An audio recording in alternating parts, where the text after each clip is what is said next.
Hey guys, what's going on? It's your boy Luke here for a Showdown live stream here for Saturday at the Worldwide Technology Open at Mayakoba.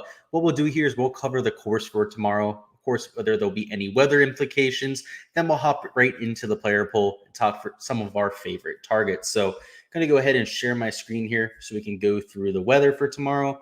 So first and foremost, this is the hourly weather report for Playa del Carmen. You guys will see that the conditions are going to be slightly more difficult. In the morning, the wind is going to resemble more of what it looked like in the afternoon and swell upwards in the afternoon into 11, 12 mile an hour gusts. At certain times, you can see that there's a storm supposed to come in sometime in the afternoon. That's why you see a little bit of a precipitation chance there. You're going to see probably 20, 25 mile an hour wind gusts. So as a result, expecting a little bit of an advantage for the guys going out in the morning. Obviously, you're going to see an advantage anyways with a little bit of softer conditions, wetter greens, that kind of thing.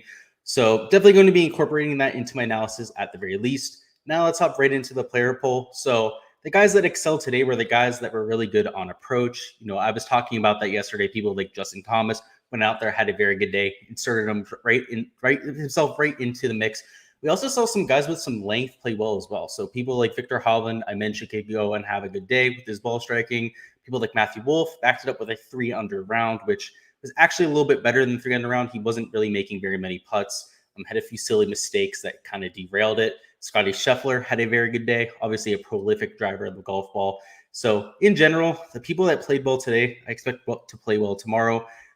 The scores are just going to be slightly higher. I'm expecting rather than around a 69 scoring average, we're probably expecting closer to a 69.7. So majority of people still scoring under par, but going to be some high scores out there just because of that wind.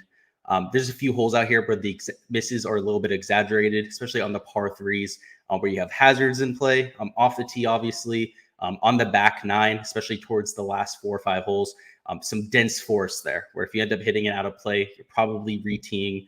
You saw that from a few guys today. Even Matthew Wolff towards the end of the golf tournament ended up having to take a drop, that sort of stuff. So let's talk about some of our favorite plays with that in mind. If I had to rank my top 3 key stats to keep it concise for you, number 1 is going to be shots gained approach. We've seen that Barrett's tee through the first 2 days. Number 2 would be driving accuracy. Number 3 would be birdie or better percentage. So right on mark with what we saw at the beginning of the week. Perhaps a little bit of a change between approach play and driving distance. I had driving accuracy. I had accuracy as number 1 going into the week. Now it's number 2. I think approach play is just a little bit more important. So some guys we can target at the top of the board. I'd say Justin Thomas, right? It's a boring pick, but clearly very much on top of his game. The putter hasn't even been there, but he's still right in contention.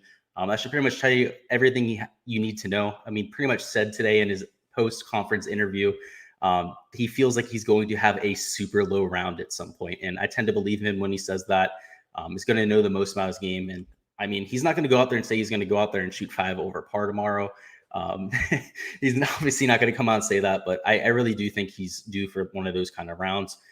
Aaron Wise had a little bit of a disappointing round today. I think you can go back to him, though. He's very good with his ball striking. The putting's been a lot better of late. And just because he had a bad round today, I'm not going to hold it against him. Round 1, he was absolutely immaculate. Tony Finau was a play coming into the week. He's a little bit more of an average play for me tomorrow. I think he's going to be very popular at his price tag there at $9,600. In terms of a course fit, it's right about average. He's good with his approach play, which we like to see. But does it a little bit more with his distance than his accuracy, which, it's not like I'm going to hold the distance against him. It's still a boost. It's just not ideal. Much rather go to people that are iron specialists, people like a Justin Thomas that are known for that approach play, Victor Hovland, or even an Aaron Wise that score a little bit better in shots gained approach. Some guys I'll be avoiding, right? Like a Billy Horschel, Terrell Hatton, that kind of thing. These guys to this point of the golf tournament have just putted the absolute lights out. Every time we saw Billy Horschel on the newscast today, and I wasn't watching it full on through. My buddy's over here right now. He was watching it. And every time I walked into the room, Billy Horschel was putting for par from like 10, 15 feet and making it. It's the most frustrating thing. I'm not a big fan of Billy Horschel. So every single time I saw him putt, I was like, F Billy Horschel. Let's hope he misses it. He made everything. So, somebody who kind of kept his round together with the putter, that's unsustainable. That's not something you're going to see from him every single round. So somebody I won't be playing. Same thing with Terrell Hatton. In terms of total putts, is leading the field. So again, somebody I'll be avoiding. He's not known for his putting prowess. Some of the ball strikers in this range, I see myself going to. I mean, anytime you talk about ball striking, Sergio Garcia should come to the top of your mind. And so at $8,700, I don't hate going to that play. Just not the best putter, right? He wasn't really somebody I was targeting going into the week, but in Showdown, I think he could do a whole lot worse. Same thing with Russell Henley. He's a little bit of a better putter. Obviously, a little bit less distance off the tee, but that's not going to hurt him here at El Camaleon. It's only 7,000 yards. So really, these two project similarly to me. So whichever one ends up coming in at lower ownership is going to be a better play. And if I had to guess as of right now, because Sergio is higher on the leaderboard and he's, $100 cheaper, probably going to get a little bit more ownership. So I see myself going to Russell Henley there. Getting down to this lower 8K range, more towards the mid-tier here. Some guys that I like, some guys that I'm going to be avoiding. First of all, Ricky Fowler, I'm going to be avoiding. The game hasn't quite looked as good as it has over the last month. He's kind of saved himself with the putter to this point.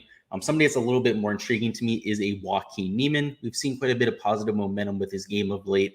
Has played well over these first two rounds, and it wouldn't surprise me if he went out there and ended up having one of those ceiling rounds over these last two here in Mexico. Let's talk about the 7K range now. And this is the type of range where you're going to see a lot of ownership. You know, anytime you have a Showdown slate, the pricing tends to be a little bit softer than for our 4-round event.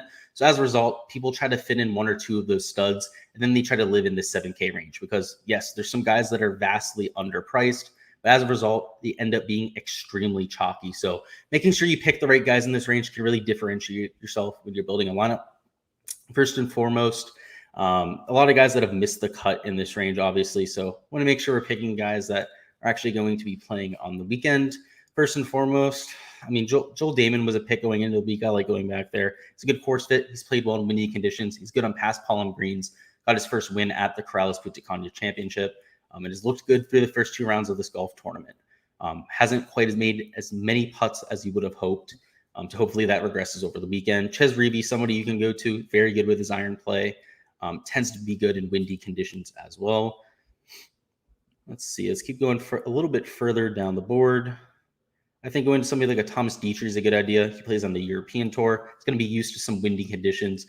And this golf course is kind of links-like. When you take a look at it, you're dealing with some undulation on these fairways. You're dealing with some tight fairways to begin with. Also some large greens. It's just past Palm always kind of gives you those seaside vibes, gives you a little bit of that links feel to it. So Thomas Dietry is a little bit of an intriguing pick there. He's looked good through his first two rounds. It's a good price tag there. Tom Hoagie looked great today. He's played well here in the past, ended up having a top 10 finish here last year. Was in my GPP winning lineup last year, so some good vibes there. $7,000, had a very good round today. Perhaps he continues that momentum going forward. Keith Mitchell, somebody I targeted yesterday, talked about him in this same video. While he didn't go out there and have an amazing day, I still think that he has one of those ceiling rounds in him. This golf course is giving distance a little bit more of a boost than I would have expected coming into the week. I think a lot of that has to do with the fairways because they've been pinched in. So Keith Mitchell, an intriguing play right there. Patton Kizzire is always good when you have windy conditions. He's good at seaside golf courses. You've seen him play well at the RSM Classic. I'm also seen him play well at TPC Sawgrass. Both of those give me a little bit of vibes here. So I like some of those comp courses where he's had some success. A few other guys in this range that I will be considering. Ryan Palmer obviously has seemed to return to the form that we're used to. I mean, Ryan Palmer should be in this $8,000, even $9,000 range in this golf tournament, especially if he's playing like he has over these last two rounds. So I think he's a little bit underpriced there. Definitely somebody you can go to. Might be a little bit chalky, so might want to check with any ownership projections that you guys are referencing. Obviously, if you guys are on my Patreon, I will be updating that tonight with some ownership numbers. So make sure to go ahead and check that out. You know, if he's 25% owned or something like that, might want to avoid him. But at any type of moderate ownership, going to somebody like Ron Palmer is a really good idea. Let's talk about some pure flyer plays at this point. I don't think you necessarily need to go this low. Again, I'm going to scroll up to the top here. A lot of the guys in this stud range are just, a little bit underpriced. JT is obviously expensive. He's only $10,500. On the main slate, he was over $11,000. And then you have guys down here like Scotty Scheffler that were $9,900 that are now only $9,000. So you don't really have to dumpster dive quite as much on the slate. But if you're really going to try and jam some of those people up top, let's see. Brent Cenaker is not a bad idea. He's a good course fit. He's been playing well to this point. He's somebody who's also extremely volatile, can go out there, score very well. Same thing with Denny McCarthy. Very good course fit, very volatile, good putter. Bill Haas is playing well. I don't understand it. It's a little bit of an enigma to me. The guy, was on top of the world when he ended up winning that FedEx Cup, completely fell off the map, and is now playing well. So he's either, it's either a sign of things to come or, it's just a blip. I'm not sure what to do with it. I'm probably not going to be playing him, but I wouldn't be surprised if he went out there and had a good round. Sepp Straka will be in my player pool. I mentioned him yesterday as a pure flyer. He shouldn't be $6,100. He's extremely volatile. Somebody who, you're not surprised when you see him as a first-round leader at golf tournaments. He's just extremely aggressive, very good with his approach play and his birdie or better percentage. And in Showdown, that is absolute cash. So that's all we got here for this live stream. If you guys are watching this on replay and you have any questions that you want me to cover, go ahead and throw them down in the comments. I'll get to them when I see them. But until next time, tomorrow at 7 p.m., we'll be doing the same thing for Sunday Showdown. Obviously, the conditions probably going to be a little bit more similar to what we had on Thursday or Friday, but obviously placement points end up coming into play. So make sure you guys don't miss that. We'll talk all the game theory and whatnot